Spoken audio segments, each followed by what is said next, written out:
The Harmonic Pilot, a song above the clouds. The Pacific sky in 1945 was a canvas of brilliant blue, but for Lieutenant David, it was a place of constant fear. He was a fighter pilot, a man trained for speed and precision.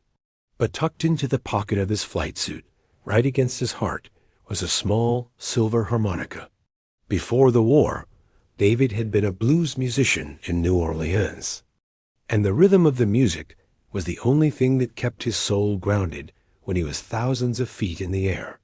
One afternoon, after a fierce dogfight that left his engine sputtering and his fuel tank leaking, David found himself gliding over a small, remote island.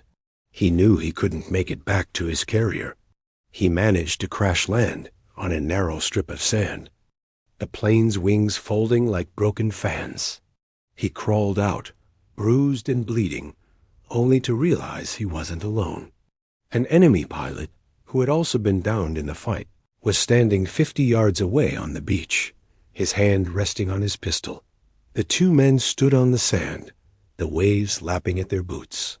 The sun began to set, turning the ocean into a sheet of molten gold.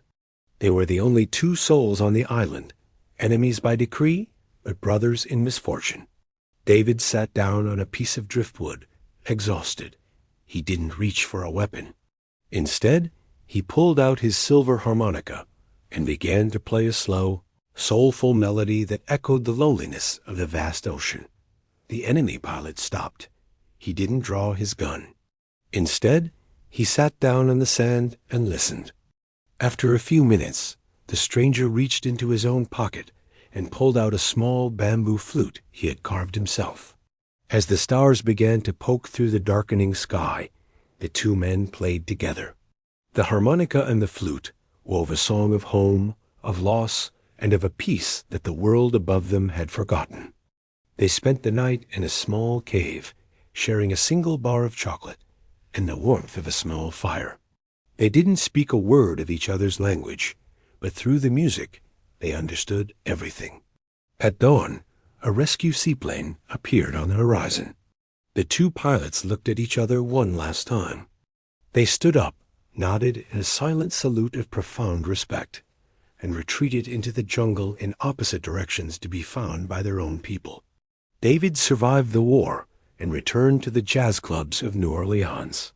He always kept that silver harmonica on a velvet cushion in his home. He told his fellow musicians that the most beautiful duet he ever played wasn't on a stage in a city,